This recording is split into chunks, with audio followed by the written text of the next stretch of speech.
pomeriggio a tutte, tutti.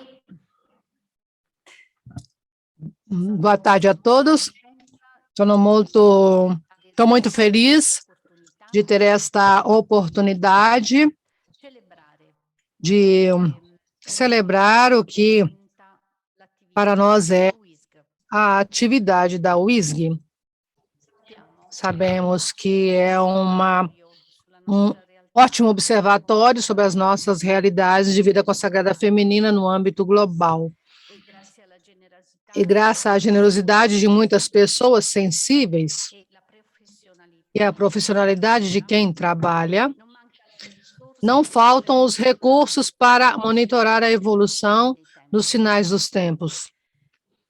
Eu desejo, neste breve momento, partilhar com vocês algumas reflexões que foram recolhidas nestes últimos anos através do acompanhamento de um aspecto da nossa vida, o aspecto dos abusos, que certamente não extingue a nossa realidade. Todavia, não podemos negar que, lido à luz da vulnerabilidade, é, de alguma forma, um aspecto que nos diz respeito, nos pertence, nos interpela e nos incomoda.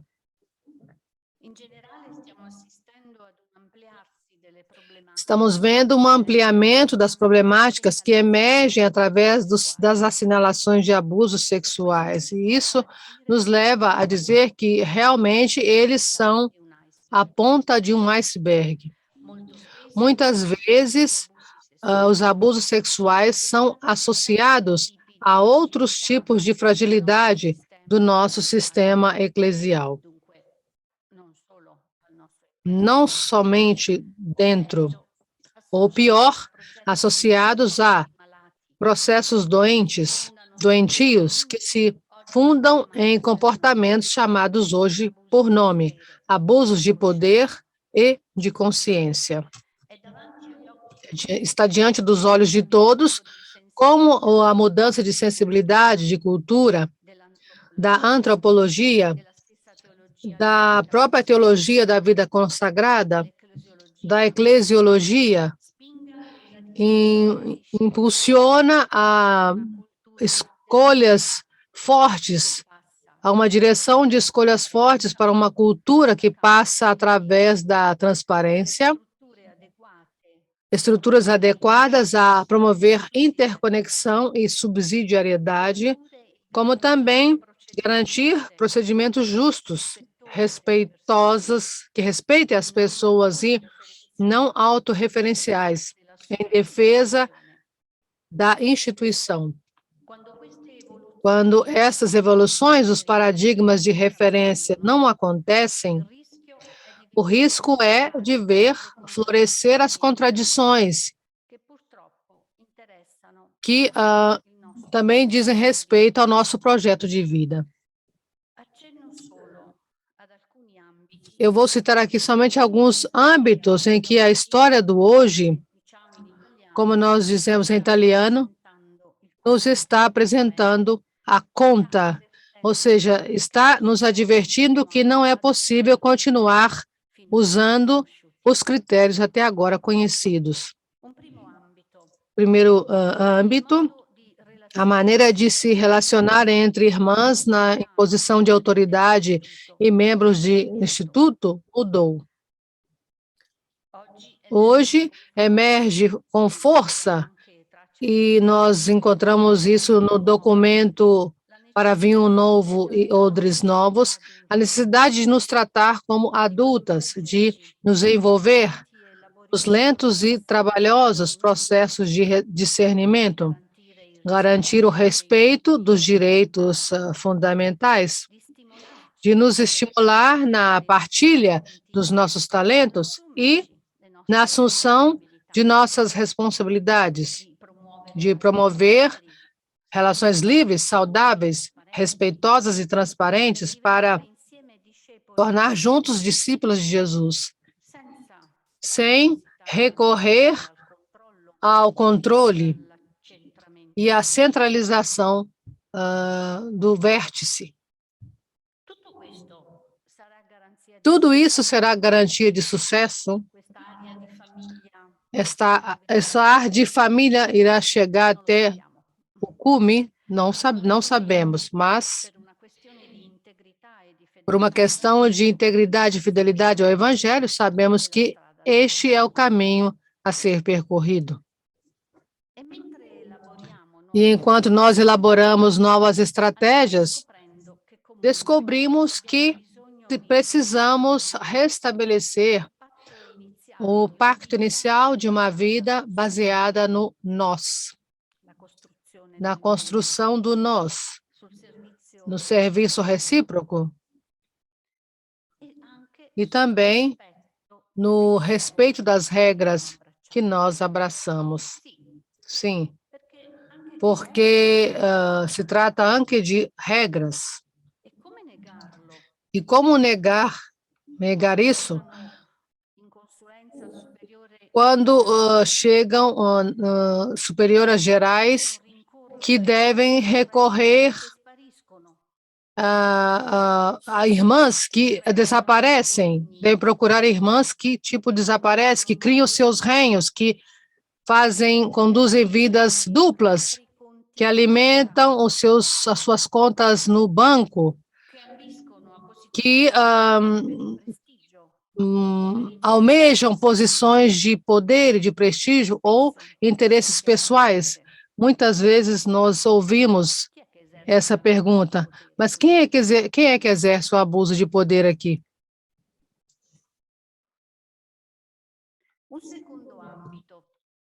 Um segundo âmbito, a formação. A formação é um anel frágil do quadro que nós temos diante.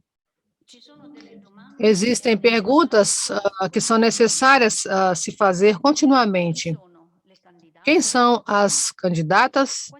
Quais são as candidatas? Quais são as histórias que elas trazem consigo?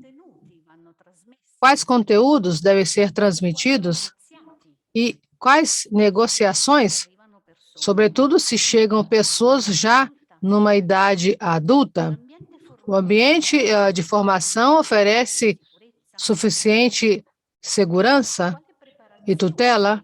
Qual deve ser a preparação das formadoras? Quais recursos estamos dispostos a colocar à disposição? E depois eu diria uma nota um pouco assim canônica.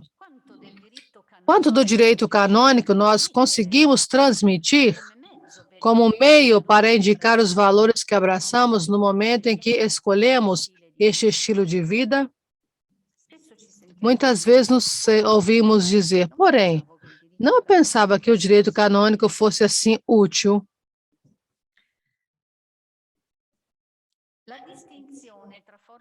A distinção entre foro interno e externo é respeitada?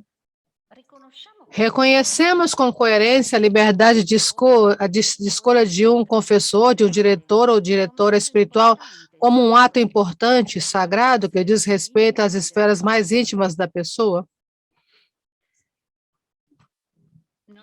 Não é nunca demais repetir que uma formação superficial, pouco atenta às necessidades e à sensibilidade de hoje, corre o risco de criar ambientes tóxicos amanhã, de enfraquecer a boa nova, de criar danos aos que contam com a gente, além de não atrair novos membros.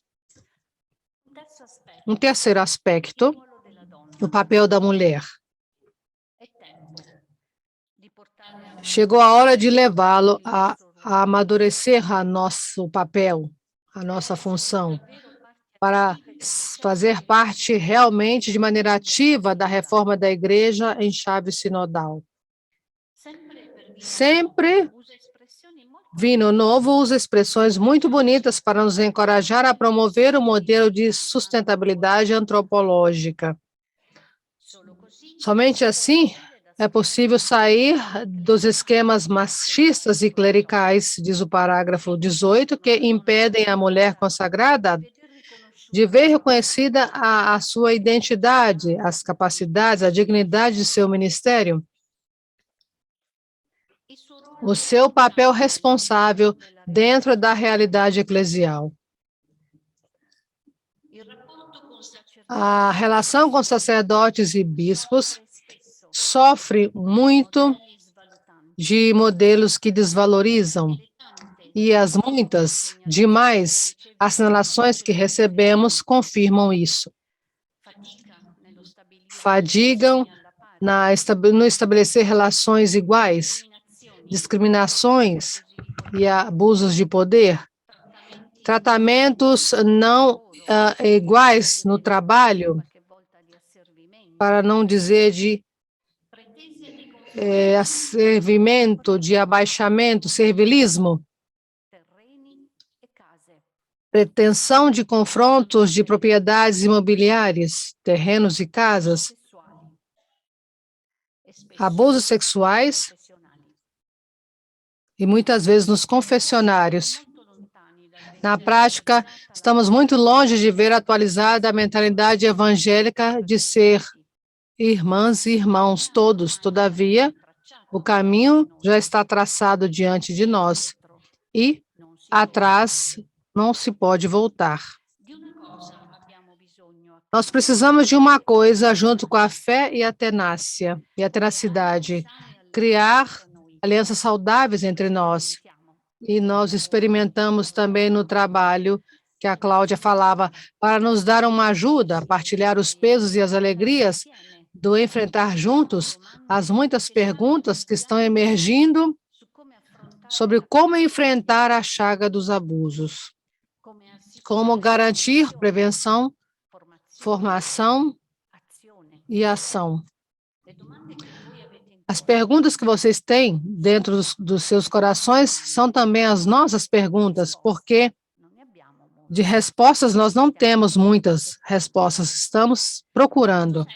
Nesse sentido, a função da UISG é de criar redes, né, dos institutos com outros organismos e realidades eclesiais. Há um esforço de coordenar as diretrizes para ativar um esforço dos membros e não negligenciar a existência de riscos, a não pensar, isso nunca vai acontecer conosco, e nos concentrar em alternativas positivas para criar ambientes seguros e protegidos. Outro investimento que eu gostaria de mencionar foi o de inserir 2 dias de formação sobre estes temas no curso para formadoras promovido pela UISG. 2 semanas atrás, eu tive a alegria de trabalhar com elas, 46 irmãs de língua inglesa, provenientes de várias partes do mundo. E a impressão forte que eu tive aqui foi de sentir que estamos no caminho certo. Elas se encontraram a partilhar várias histórias de abuso em que reconheceram as mesmas dinâmicas, não obstante as várias proveniências, talvez com nuances diferentes. Eu as convidei a escolher uma imagem ou a desenhar algo que pudesse expressar o que recorda, o que para elas significa a palavra abuso. Cada uma contou alguma coisa e, entre todos, o que me tocou foi o desenho de uma vela quebrada, partida no meio, e a ponta mantinha, a cordinha da vela mantinha ligada das duas partes. Então, assim é a vida de uma pessoa que sofre abuso. É quebrada, é marcada por toda a vida, mas a ligação com a comunidade é essencial para que a sua vida possa recomeçar.